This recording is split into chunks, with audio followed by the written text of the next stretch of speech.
Now we've got the grip properly. It's the Continental grip. Now we've got to come up to the line and get our feet set. First part of the preparation stage is coming up to the line and getting our feet in proper position. The left foot should be forward, pointing at the right net post, or possibly even at a 90 degree. But I personally like pointing at the right net post. What this does is it already gets our hips turned slightly so we're ready to already get in that loading position or coiling position. So come up, get your feet in the proper position. The first part of a preparation stage is just trying to get you relaxed and go through the exact same routine, step by step, every time we come out on the court. So what I do is I start, my weight is about mainly on my front foot. I'm completely up. If you'll notice, I could even pull my back foot up. It's nice and relaxed. I'm well balanced on my front foot.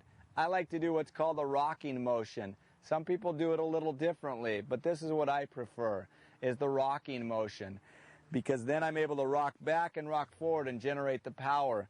But I get my feet in proper position already helps get my hips rotated.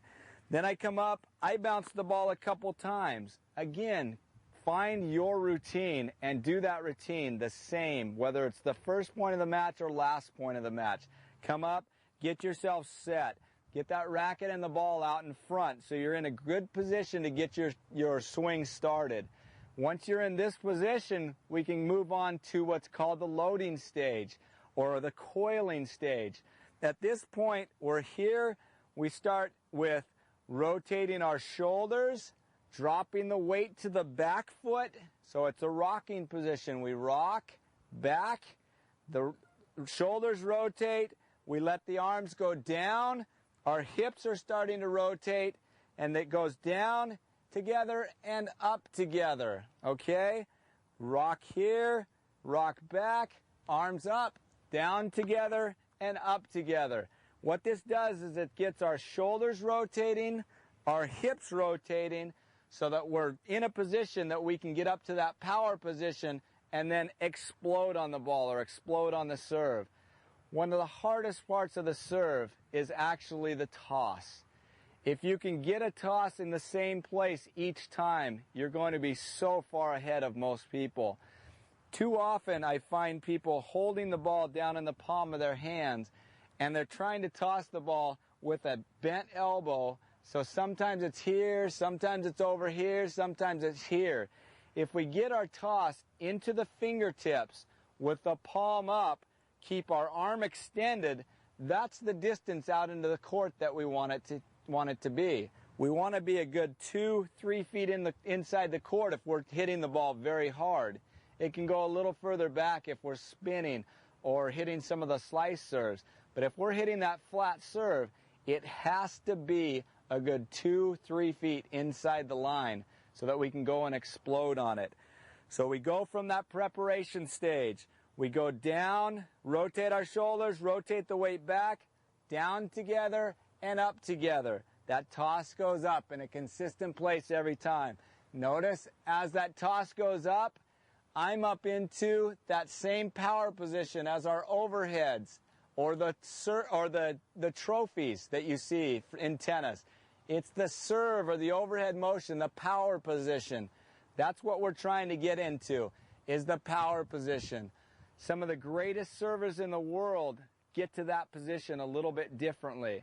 What I personally like is rotating down together and up together. Down together and up together.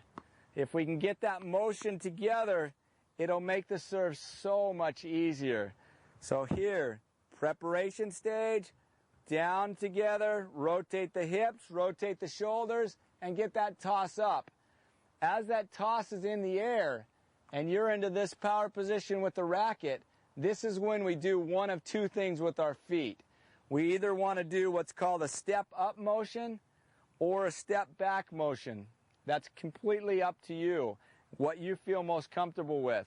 The different positions of our feet do a couple different things. Either vertical power is higher or horizontal power is higher, depending on what we do. I personally teach the step up method, because what I want to do is I want those feet to be together so that I can get a nice base to work off of. The power in our serve comes from the biggest muscles in our body, which is the leg muscles. So as that tosses in the air, we do the step-up motion. The power of our serves comes from our deep knee bend. If you ever used to watch Becker or some of the greatest servers out there, they really bent their knees way down so that they could drive those legs up into the ball. The biggest muscles we have on our body are our leg muscles. That's the part that most servers do not utilize near enough. That's why you can see these little 98-pound kids out there hitting incredible serves, because they've learned to drive their legs up and they've learned to be relaxed on their swing. So as they're going at it, they're nice and relaxed and they're snapping through the ball, but they're driving those legs up. They're using everything up into the ball. Most of us go out there and we try to muscle the ball in, and we don't get near the pop, near the power, the heaviness on the ball that we're looking for. This part is critical. Learn to drive those legs up to the ball. So as that toss is in the air, you're in that power position, you've stepped up, and you're ready to drive up into the ball.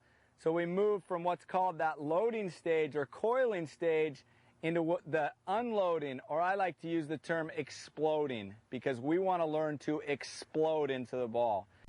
The unloading stage is this. We go from the power position, we start driving our legs up. So they're driving up. Our hips are starting to rotate. Our shoulders are rotating. We're reaching, we're snapping the wrist, and then we go through the last stage, which is the follow-through stage. So let's quickly go through the whole service motion again. Very important. Get up in the preparation stage. Get yourself set and get yourself ready to go through the motion. Go through the coiling or the loading stage. Rock back, rotate your shoulders. Real simple explanation for this will help you not go through the paralysis by analysis. It's just a throwing motion. It's just the same as a wind-up and a throw. That's all the service motion is. Let's simplify it. Too often if we go too analytical from step by step by step, we're thinking too much and we're not able to hit it. We're not relaxed because we're thinking too much. Let's make this simple. All of my tapes are about simplicity, learning the simple motion to the serve, the forehand, backhand, whatever we might be hitting. Let's simplify this just a little bit. From the preparation stage, it's the wind-up, rotation of the shoulders, rotation of the hips, getting your legs ready. From here, the arms go down, we're winding up, the toss goes up, our arm is extended, and it's going. All we're doing is opening those fingers up. Notice we can get to the same spot each time just by extending that arm. This distance really doesn't change too much over our lifetime, so we know where that's going to be each time. If we can get that extended, then we can learn to control the toss. Same place every time. Then we're here, that toss is up in the air. We've rotated the shoulders, the hips. Now we do the step-up method. We step up to our back foot and get those knees down so we're ready to drive them up into the ball. Here, power position, knees are up, toss is up, we're going up to that ball. Notice the legs driving up to that ball. Reach, snap, and follow through at our target. Again, let me show it, and just throwing a ball and you'll see the exact same motion. Just going through the wind-up, reach, snap, and follow through.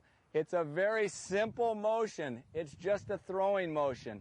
Simplify this as much as you possibly can, and you'll find so much more power to it. Again, through the motion, drop, rotate the shoulders, racket goes up, step up, drive the legs.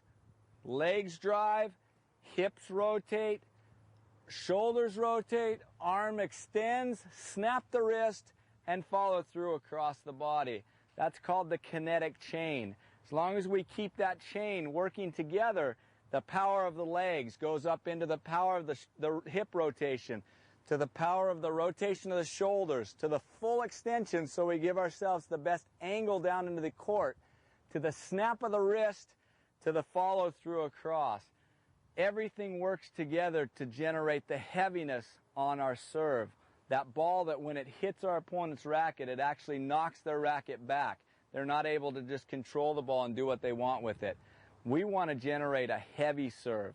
We're going to go step by step through the flat serve, what we do, through the topspin serve, through the slice serve.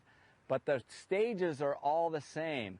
Whether it's the preparation stage of a flat serve, the topspin, the slice, it's the same. Your loading is going to be identical. We're still going to rotate the shoulders, rotate the hips, get our legs involved. We're still going to snap the wrist. It's just what we're doing with the wrist. Whether we're going straight over the top for a flat serve, if we're going to go up the back of the ball with topspin, or around the side for the slice, everything from up through the exploding stage is the same. At this point it changes. Right when we're making contact, that's it. So go through, work on these things step by step. I guarantee if you'll go through and check your serve compared to the step-by-step analysis of what we've talked about, you'll find some component missing if you're not feeling the power that you're hitting on your serve.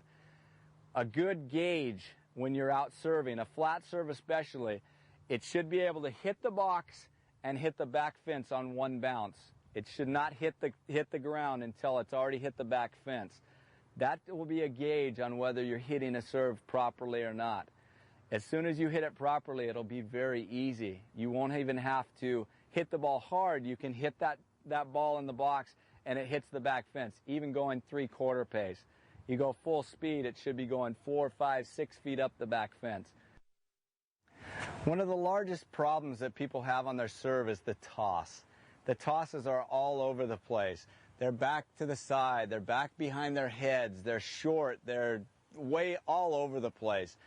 And it's very difficult to learn and trust yourself to explode on that ball if we're not sure where the toss is going to be. The toss is crucial on a serve. It is very, very important. I can't emphasize enough how important the toss is. If we can learn to control the toss, we will be so far ahead. And then we're able to really drive our legs and everything going after the ball because we know where the ball is going to be. If you have no clue where the ball is going to be, it's very difficult to do that. What I like to do to work on the toss, one of the drills, is come up against a fence. If you'll notice, stand about good 2-3 feet from the fence. That's the distance we want our toss to be. I don't want my toss to be back behind my head. If my toss is behind my head, at contact, my racket face is open, and there's no way that ball is going down into the box. It's impossible. So I have to have that ball out in front so that when I make contact, it's extended and it's at a nice vertical or slightly closed. I'm able to snap that ball down into the court. So this is a great way to work on your toss. Get about 2-3 feet, or the distance that you can extend with your arm, and then try to toss that ball straight up the fence without hitting it. Straight up. Notice that one's coming back, but straight up the fence without hitting it. So down and up the fence. Down, up the fence. Try to get that toss in the consistent place each time. If we can do that, we will be so far ahead. But that toss is so, so important. Work on that. It's not as easy as it looks. I watch people constantly trying to do it, and their tosses are all over the place, but it should go straight up the fence without hitting it.